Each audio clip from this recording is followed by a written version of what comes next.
Fala aí pessoal, beleza? Como é que vocês estão? Iniciando mais um acompanhamento mensal, vamos falar sobre o FGAA11, o Fiagro da FG, um fundo que vem passando zero problema, e tomando na cabeça na cotação. Relatório de novembro de 24, o fundo, aqui os highlights, né? 100% adimplente, ou seja, eles enfatizam isso como o primeiro highlight deles, assim como assim, de cabeça, Snag, o CRA11, fundos que. Engraçado isso, porque tanto o CRA11 quanto o Snag, eles não estão com esse deságio enorme como o próprio o FGA11. Eu acho que, obviamente, muito da precificação desse fundo é a concentração em um segmento que, obviamente, você tendo problema nesse segmento, você leva 70%, 80% da receita do fundo pro ralo. Mas assim, o fundo vem fazendo uma gestão muito boa, a FG vem trabalhando muito bem. É um fundo que eu estou acompanhando muito de perto. Eu, Eric, pessoalmente estou acompanhando muito de perto. Não tenho em carteira ainda, mas esses preços eles começam a ficar interessantes de eu começar a pôr meu pezinho nele. Obviamente que eu não estou recomendando aqui, pessoal. Aliás, se você quiser ter as minhas recomendações, como vocês sabem, eu sou analista CNPI. Tem o link aqui na descrição dos membros, né, da comunidade lá do Hotmart, onde tem o relatório com as oportunidades de compra, com o nosso grupo do WhatsApp, que é um grupo fantástico. Sim, tem mais de 100 pessoas hoje, bem bacana, discussões de alto nível. E, obviamente, a mentoria toda gravada, se você tiver interesse em aprender a como eu calculo os preços que eu chego nos meus preços. Então, o FGA, ele tá assim, para mim tá com um desconto muito exagerado. Realização de 4,4 milhões em vendas no mercado secundário, demonstrando apetite pelos ativos, porque grande parte dos ativos do FGA são estruturados pela própria FG. A cotação de 7,88. Pessoal, a cotação hoje 7,84, então nem vou abrir, então basicamente nenhuma diferença do que fechou.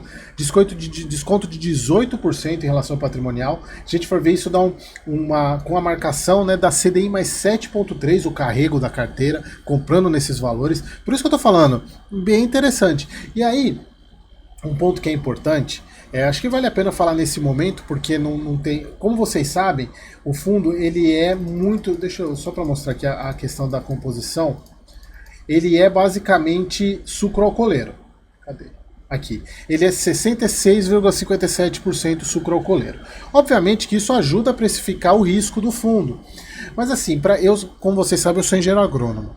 Pessoal, cana-de-açúcar é uma das culturas mais resistentes que eu conheço. Sim, ela é muito resistente mesmo.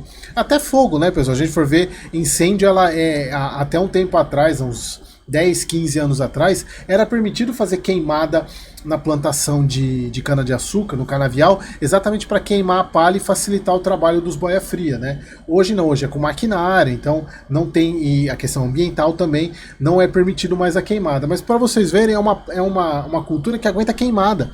Obviamente diminui alguns teores de açúcar da própria cana, mas mesmo assim é uma cultura que aguenta queimada. Então, se fosse uma concentração muito grande de uma outra cultura, talvez o risco fosse até um pouco maior. Mas cana-de-açúcar, ela é mais sensível a preço, obviamente, né? Então, se você tem eu não estou falando em relação. Porque quando a gente fala de Fiagro, pessoal, de investimento no agro, nós temos os fatores que são controlados, né? Que é o preço, basicamente, é controlar, e fatores que não dependem do ser humano, que são os fatores climáticos. No caso da cana, ela é muito resistente à praga, resistente a clima. Então, assim, é mais a questão de preço mesmo do mercado internacional, que é o que eles colocam aqui, né? A parte de chuva, né, falando que teve uma alta precipitação, isso é bom para o canavial, porém dificulta a colheita, né, porque você tem um solo muito úmido para a entrada no maquinário. A parte de etanol, ela continua elevada, as vendas, né, sustentadas pela competitividade frente à gasolina comum, especialmente no estado de São Paulo. A questão do açúcar, né, também tem um déficit, aqui no caso o déficit de 2,5 milhões de toneladas. É engraçado que aqui eles não falam nada sobre a questão da parte mais de saúde, né, a questão de muitos produtos que colocaram aqueles rótulos, né, de muito açúcar, né, tendência de ter menos consumo de açúcar, mas eles não falam nada sobre isso, mas mesmo assim as vendas continuam muito boas, embora um déficit de produção. A partir de outras culturas a gente já falou em outros vídeos, né? E eu gosto de falar mais sobre açúcar e álcool nesse fundo, porque é o carro-chefe do FGA 11. Aqui eles falam sobre fertilizantes também. Aqui falando sobre a questão da carteira do fundo, que eles priorizaram empresas com diferenciais competitivos, né, resiliência no setor agropecuário. Falando sobre a desvalorização do real, isso é muito bom para exportação. Eles falam que a atenção, mesmo assim, a atenção com a capacidade de pagamento permanece essencial. Gestão adota uma postura conservadora. Mostrando aqui que o fundo teve um ganho de capital de R$19 mil, né, 19.500, com 4,4 milhões de vendas.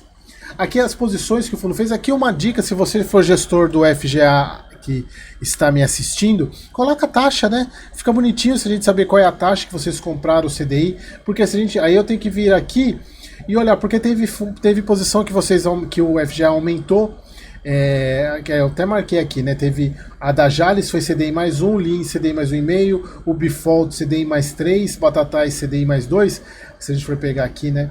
Só que a questão é a seguinte, pelo volume, né, é difícil a gente saber o que é o que, quanto que foi, então seria interessante vocês colocarem as taxas aqui, né, pra gente poder ver, acompanhar como é que tá a compra, se foi acima ou abaixo do carrego da carteira, mas isso aí com evolução. Mandei um e-mail para eles hoje sugerindo isso, vamos ver se eles respondem.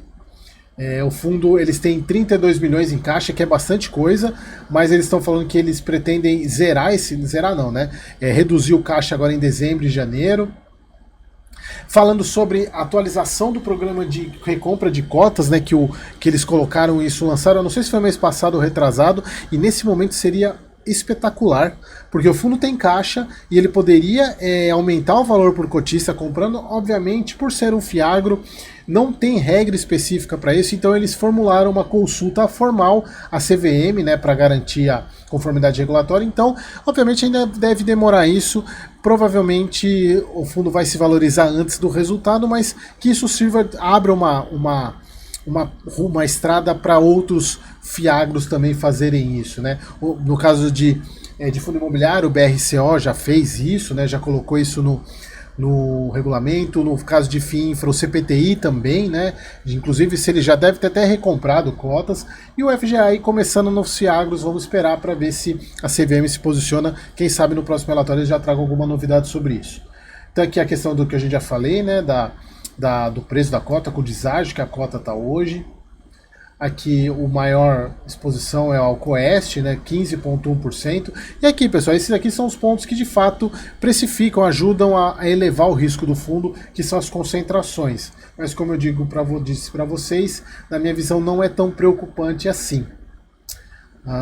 Pagou 10,5 centavos por cota. Eles mantiveram esse guidance até o próximo mês. Vamos ver como é que vai ser, porque o fundo ele vem pagando menos, né, do que ele gerou de resultado. Vem pagando menos, né? Aqui, na verdade, nos últimos 2 meses ele pagou, mas a gente não sabe quanto que o fundo tem de reserva. Isso seria importante eles colocarem também, como é que ele está de reserva, embora seja regime competência também, né? Mas é isso, pessoal, mais um mês acompanhando o FGA 11, bem interessante, e se você for membro que estiver assistindo, provavelmente teremos novidades aí no próximo relatório em relação ao FGA 11, tá bom? Espero que vocês tenham gostado e até o próximo vídeo.